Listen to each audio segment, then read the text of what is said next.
Hello friends, Koolio here and welcome back to the channel. Guys, I am so freaking excited. My most anticipated mobile gacha game of 2019 just announced, a few weeks ago. I'm a little late on talking about this. Actually, maybe not. I think I did a video about it.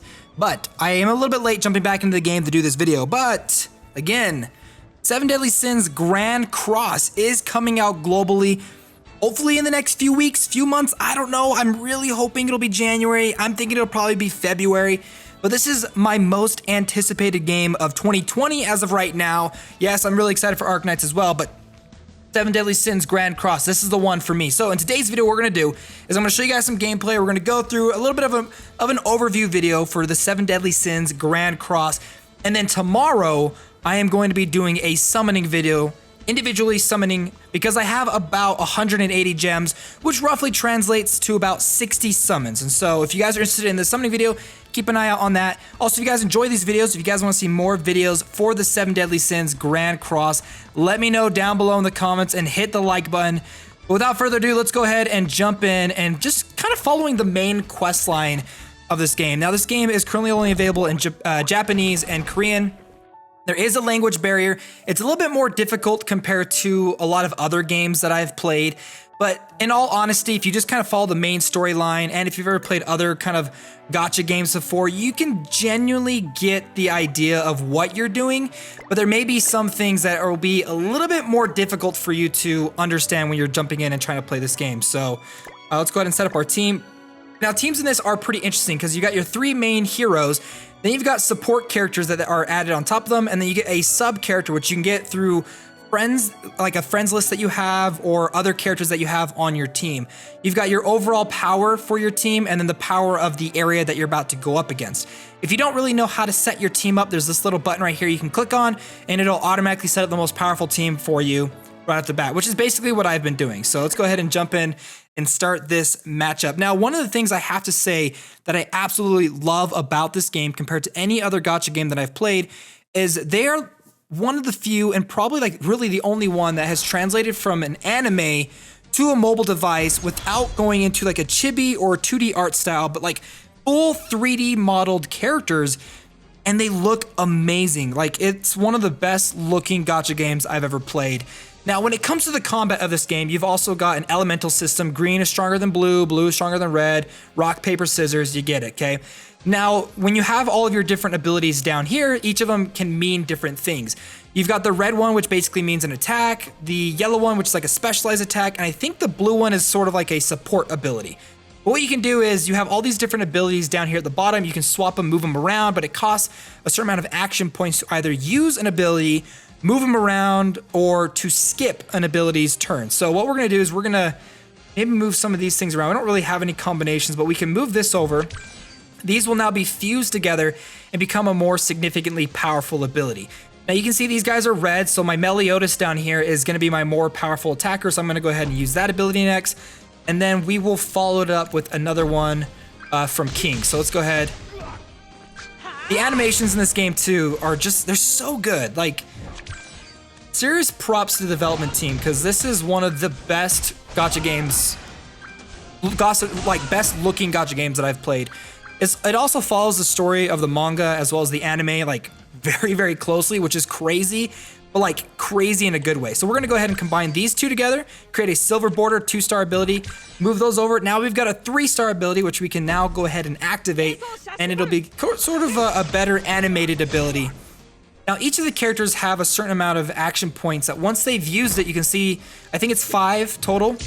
Once they've used 5 of it, they get a specialized ability that will show up on the action bar down below. When you use it, it's sort of like an ultimate ability and does a lot of damage. And so we're gonna go ahead and combine these two together.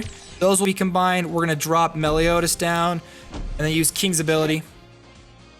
And here you go. Like, these animations are so good. Look at that, that is crazy. Also, it just like runs so good for a game that looks like this.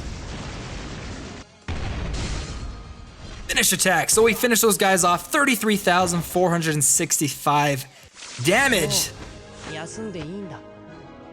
They've also got the original voice actors that come back and do the voice acting for this game, which I really, really hope that when the English version comes out, I don't mind if they have the English voice actors for it, but I also hope that we can modify it and use the Japanese voices if we want to play it on there. So the combat in this game I think is fantastic. They've got a lot of story in this game too. You can skip it if you want to, but they really do have quite a lot of different little cinematic moments that kind of pop up here and there all over the game, as specifically too if you move through the main quest line. Now there's this huge open world map that you can play through, and there's even other different maps that you'll be able to kind of venture through. Right now I think I'm on the second one. If I go ahead and fly over to the first map, I can show you kind of the first area that you're going to be kind of playing through. Now there are specific dungeons. Oh, where is it? I'm trying to remember. Maybe it's over here. I'll fly to the next area because I want to show you guys. There's some special dungeons. There's sort of like your daily dungeons you're gonna be playing through up here at the top. Now these specialized dungeons will give you certain materials that you can use to level up your characters, limit break your characters. For example, there's a material that you can use. Ooh, that was the wrong one. Let's head over to my heroes. Right now, I just got my Meliodas all the way up to level 40, which is the max for him right now. Now, if I want to go through, and I'm just gonna call it limit breaking. I don't know exactly what the title, like what the actual thing is called for this, but I can upgrade his rarity to SSR and then eventually move it up to ultra rare, which is cool. All the characters, I believe all the characters can be upgraded in that fashion, but I need specific books in order to upgrade them. So once I go through and upgrade it, I'll be able to limit break him. He'll drop back down to level 1, but then I can upgrade him up to level 50, which is really, really cool. And you can see I'm gonna get a different kind of look for the character as well. They've also got a whole bunch of different costumes for the characters, which look really, really good. Look at, these are just a couple of the different outfits that you can collect for the characters. You can also get different weapons as well. So if you don't like the weapon that your character has, you can eventually unlock some of these. Now I believe you get quite a lot of these through events in the game, as well as certain types of summons. I'm not 100% sure on that, so don't quote me on it.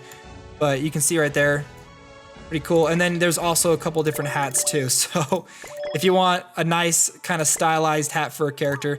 Now, one of my favorite characters ever in this game is obviously Elizabeth. Okay, Elizabeth walking around with hawks. They look, I love their combination, and I think they're so cool looking, especially when it comes to like their costumes, because not only can you get some pretty cool costumes for Elizabeth, go ahead and go through and show you guys a couple of these. But the weapon is hawks, and so you can get different outfits for hawks too, which I think looks just fantastic. And then obviously you can get several different hats and stuff for Elizabeth as well. It looks so good. They really do look amazing. When it comes to upgrading your character and leveling them up, you do use specific potions that you can get through daily quests, through going through and completing your special dungeons and stuff like that, that you can use to level them up. Level 40, go ahead and use that. Show you guys the animation for how that kind of plays out. Again, a lot of this is still in, it's all in Japanese, so if there is anything I say wrong, let me know down below in the comments. But once you get them up to the max level, you can then go through and you can upgrade them, which I only need a few more of these, which if you click on it, it'll actually show you where you can do it. You can either exchange it or you can go to those special dungeons to do it. So I click on that. The special dungeon is actually the one that's going through to, oh, they just switched it. All right, they just switched it, but these change daily. The blue ones are available as of right now. So you do need to come back constantly throughout the day to kind of collect a lot of these materials. The higher up the dungeon you go, the better the rewards you'll end up getting. You can see what the rarity is for this specific dungeon that I'm playing through right now. So there's that. You've also go through experience potions, I believe is this one. Yeah, you get experience potions through that one. And then there's a bunch of other materials that you get through to do limit breaking, and I think there's a special event going on right now where you can get special materials to go through and limit break them as well. Again, there's a lot of stuff in this game, and it can be kind of confusing if you decide to play the Japanese version because there's a lot of side quests, main quests. There's a lot of things here and there that you have to do. Now, I want to show you guys one thing that I think is really, really cool. So I'm going to actually go ahead and head back to this town. We're going to enter into this town, and I'm going to show you guys something that I really like, which I think is a lot of fun and makes the game more immersive compared to other gacha games that I've played. So, and that's the fact that you can actually move around your character when you enter into a town. So check this out. Once you enter into a village, you can kind of walk around, you can go and explore, you can find hidden objects. Such as, let's see what I'm gonna get right here. It's gonna be, I have no idea what that was. I can accept a couple of different side quests and stuff to complete. I can go and talk to different characters. A couple of other characters have shops. Like this girl right here, she has a shop I can go and talk to. And I can get different materials. These, I think these are recipes that you can buy, or items that you can use to create different recipes back in the tavern. So if I head back to the tavern, yes, do I want to go back?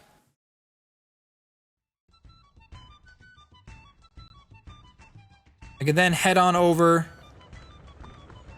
and I can do some cooking right here if it'll let me. There we go.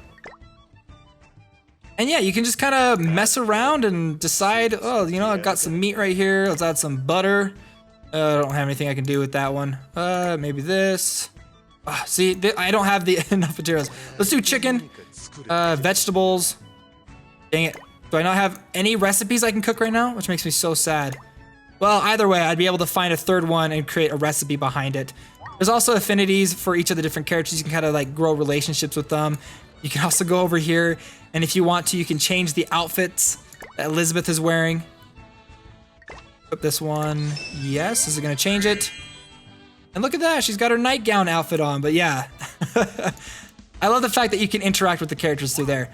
And honestly, like from what I can tell too, like just jumping back into the game has given me a ton of free in-game currency to use for summons. And so I'm definitely gonna be playing this game more, trying my best to do as much translations as I possibly can to understand as much as I can. There's other things that the characters can do to progress. There's like equipment items. There's like you can upgrade and build their different equipment items. Let's see what this is. This is, I wanna say this is the upgrading of the star system. You can kind of go through and use specific materials to upgrade their star rating. But I have literally no materials to do that right now, so that's something I'm gonna have to focus on. Yay, I got a reward. I got a little bit more I can use to go through and upgrade my characters. So there you guys go. That's kind of like a little thing I just wanted to do and just jump back in the game, give you guys a little bit of a preview of it, getting ready and preparing for the eventual global launch for the game. If you guys are excited as I am for the 7 Deadly Sins Grand Cross to finally come out to global, smash the like button and subscribe to the channel. And guys, I will see you next time. Bye, my friends.